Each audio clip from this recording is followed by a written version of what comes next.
आज जब हम लोग बिरसा मुंडा को याद कर रहे हैं तो उस विरासत को याद करना बहुत जरूरी है, जिसकी बदौलत आज हम सब लोग यहां पर मौजूद हैं। आज पूरे देश का आदिवासी समाज दो तरीके की लड़ाइयां लड़ रहा है। एक लड़ाई अपने जल जंगल जमीन को बचाने की है, एक लड़ाई वो है जो संविधान से हमें जो हक और हुकूक मिले उनको बचाने की है। यहां दिल्ली में हम लोग बैठ रहे करके जब अपनी लड़ाई को लड़ रहे हैं तो हमारी लड़ाई बहुत क्लियर कट है कि हमें हमारे संविधान से जो हक और हुकूक मिला है उस हक और हुकूक को हम ले सके, हासिल कर सके, उसके लिए हम यहां पर बैठे हैं। इसके साथ ही साथ हमारे परिवार के लोग हैं जो अपने गांव में अपने जंगल को और अपनी जमीन को बचाने के लिए लड़ रहे हैं।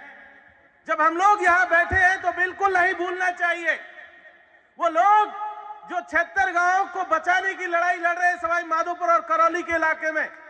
हमें बिल्कुल नहीं भूलना चाहिए उन 108 गांवों को जो धौलपुर और करौली में लड़ रहे हैं। हमें बिल्कुल नहीं भूलना चाहिए उन लोगों को जो परमाणु संयंत्र के खिलाफ में बांसवाड़ा में लड़ रहे हैं। हमें बिल्कुल नहीं भूलना चाहिए मध्य प्रदेश के उन आदिवासियों को भी जो टाइगर रिजर्व के खिलाफ में लड़ रहे हैं, क्योंकि हमारा वजूद उन्हीं लोगों से है। हम नौकरी करने के लिए सिर्फ यहां पर आए हैं, मरने के लिए चिता हमारी वहीं पर जलनी है। हमारा खूंटा वहीं पर गड़ा हुआ है। हमारी पहचान उन्हीं लोगों से है जो आज की तारीख में अपने हक और हुकूक के लिए इस देश की सरकारों के खिलाफ अपने आप को बचाने के लिए लड़ रहे हैं। जब हम लोग यहां पर लड़ रहे हैं तो ये याद करना जरूरी है कि जिस तरीके से हमारे बाप दादा वहां पर है उसी तरीके से एक मोर्चा यहां सरकारों ने हमारे खिलाफ खड़ा कर रखा है। हमारी आज की जो मैं इतनी देर से सुन रहा था एक मांग है बहुत छोटी सी कि हमें अपना जो है यूनियन बनाने का हक दिया जाए। हम कोई चांद पे प्लॉट नहीं मांग रहे हैं, हमने किसी की जमीन में हिस्सा नहीं मांगा है। ये वो चीज है जिसको हमारा संविधान इसकी इजाजत हमें देता है। जब मिनिस्ट्रीज अलग हैं, जब मंत्रालय अलग है, जब कमीशन अलग है, तो यूनियन को अलग करने में दिक्कत किसको आ रही है? ये कोई बहुत बड़ी चीज नहीं है भाई, हम सब लोग जानते हैं। और यूनियन के बन जाने से, एसटी की यूनियन के बन जाने से, एससी की यूनियन के बन जाने से या ओबीसी की यूनियन के बन जाने से किसी भी समाज पे कोई खतरा नहीं होता है, क्योंकि हमने देखा है यूनियन पहले भी बनती रही है। ऐसा नहीं है कि जब एसटी एससी की यूनियन बनी थी तो उससे ओबीसी को खतरा पैदा हो गया या अपर कास्ट को कोई खतरा पैदा हुआ था। किसी को कोई खतरा किसी यूनियन के बनने से नहीं होता है। ये हमारा हक है और हम ये लड़ाई अपने लिए लड़ना चाहते हैं, इसीलिए ये यूनियन हमको चाहिए। लड़ाई क्या है? लड़ाई बहुत छोटी सी है। लड़ाई ये है कि पूरे देश में आदिवासी तबके के जो लोग हैं उनके कुछ संख्याएं हैं, उनकी कुछ बेसिक सी डिमांड है। किसी का प्रमोशन रुका हुआ है, किसी का ट्रांसफर का मसला है, किसी का पे ग्रेड का मसला है, किसी का रोस्टर का मसला है। भाई हम अपनी लड़ाई खुद लड़ना चाहते, इसीलिए यूनियन चाहते, इसी से कोई किसी को खतरा नहीं होना चाहिए। इससे ना एससी को खतरा है, ना ओबीसी को खतरा है, ना जनरल को खतरा है, ना सरकार को खतरा है। लेकिन हो क्या रहा है? सरकार करती क्या है? सरकार करती यह है कि दो ऐसे छोटे छोटे मसले जो एक छोटी सी चिट्ठी में सुलझ सकते हैं उसको इतना बढ़ा दिया कि यहां सम्मेलन तक करने की जरूरत पड़ गई।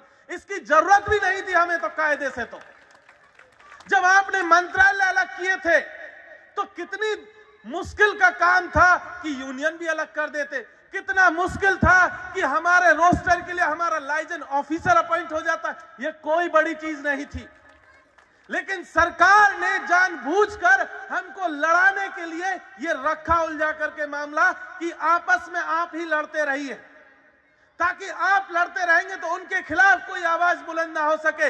इसीलिए यहां से हम लोग कह देना चाहते हैं कि यूनियन भी बनेगी और सरकार के खिलाफ लड़ाई भी जारी रहेगी।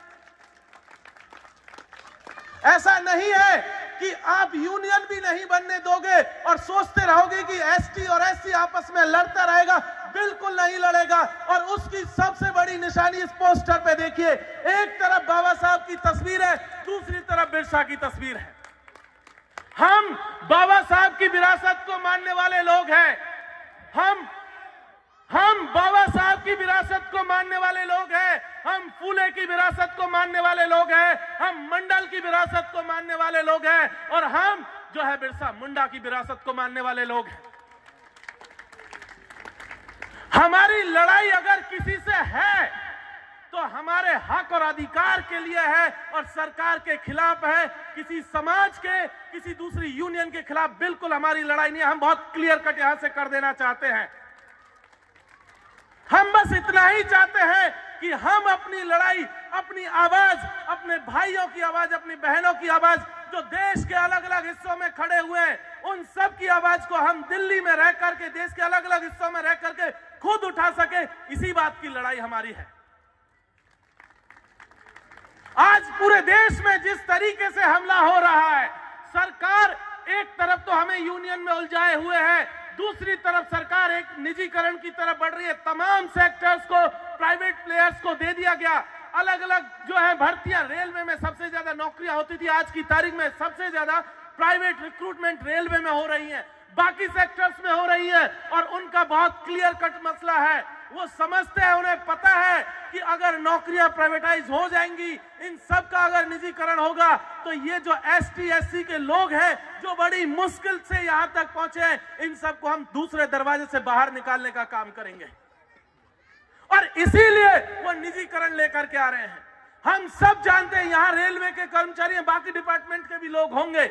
हम सब जानते हैं कि आज की तारीख में रेलवे का सबसे बड़ा जो अफसर है, उसको बनने में कितना टाइम, कितनी एनर्जी और कौन सी पूरी प्रक्रिया है जिसको फॉलो किया जाता है। लेकिन दूसरी तरफ सरकार क्या कर रही है, अपने खास चुनिंदा लोगों को प्राइवेट एंट्री दे रही है, जो है आपका बैकडोर एंट्री दे रही है और लेटरल एंट्री के नाम पर आपका किसी बोर्ड का डायरेक्टर उनको बनाने की कोशिश कर रही है। और इसीलिए हमारी यूनियनों का होना जरूरी है, ताकि उस लेटरल एंट्री के खिलाफ, ताकि उस निजीकरण के खिलाफ हम अपनी लड़ाई को बुलंद कर सके। क्योंकि अगर हम लड़े नहीं और अगर आपस में उलझते रहे तो सरकार को पता है कि वो अपने मंसूबे में कामयाब हो जाएगी और ये हम होने नहीं देंगे। ना हम ये दिल्ली की धरती पे होने देंगे। हम यूनियन भी लेंगे, अपनी यूनियन लेंगे, अपना हक लेंगे, अपनी नौकरियां लेंगे, अपना प्रमोशन लेंगे, अपना ट्रांसफर भी लेंगे और उसके साथ साथ हमारे पुरखे जो दूर दराज में लड़ रहे हैं, देश के अलग अलग हिस्सों में लड़ रहे हैं, हम उसके हक को भी बचाने का काम करेंगे। और इसलिए यहां से यह कह देना जरूरी है, पिछले दिनों जो साथी सपोटरा के आसपास से, करौली से, वो जानते होंगे एक नई रोड निकली है कुछ दिनों पहले और सपोटरा के आसपास के गांव में खातेदारी की जमीनों पर सरकार ने अपना बुलडोजर चलाया है। खातेदारी की जमीनों पर 2 मंजिले मकानों के ऊपर बुलडोजर चला दिया है। वो एक तरफ बांध के नाम पर ले रहे हैं, टाइगर रिजर्व के नाम पर ले रहे हैं, दूसरी तरफ सड़क बनाने के नाम पर भी आपके खातेदारी की जमीनों पर भी हमला कर रहे हैं। इसलिए साथियों, हमें जरूरत है कि हम एकजुट हो अपने हक के लिए, चाहे वो संवैधानिक हक हो, हम एकजुट हो अपनी जमीन के लिए, हम एकजुट हो अपने जंगल के लिए, हम एकजुट हो हमारे संसाधनों के लिए और तभी जाकर के हम दोनों को बचा पाएंगे। अन्यथा अगर बिखरे रहे तो आने वाला समय और ज्यादा चुनौतीपूर्ण है। क्योंकि कुछ दिनों पहले सरकार ने एक और नोटिस निकाला था जिसमें कहा था कि दौसा और जयपुर के आसपास के 265 गांव हैं जो यूआईटी के दायरे में आ रहे हैं। अभी हमारे पहले एक साथी ने कहा था कि एसटी एससी की जमीन है, कोई नहीं ले सकता था। सरकार ने कानून बना करके कहा है कि अब एसटी और एससी की जमीनें कोई भी ले सकता है, यूआईटी के नाम पर, एसईजेड के नाम पर। आप देख लीजिए, जेडीए का विस्तार कर दिया, उदयपुर में यूडीए का विस्तार कर दिया। सारी की सारी जमीनें 30-30, 40-40 किलोमीटर तक की जमीनें जो आदिवासियों की जमीनें थी, वो सारी की सारी जमीनें आज की तारीख में सरकार लेने का काम कर रही है। इसलिए यहां से दोनों बातों को स्पष्ट शब्दों में कह देना जरूरी है कि हम उस जमीन को भी बचाएंगे और इस जमीन को भी बचाएंगे। बहुत बहुत शुक्रिया। इंकलाब जिंदाबाद। जय भीम। फूल जोहार।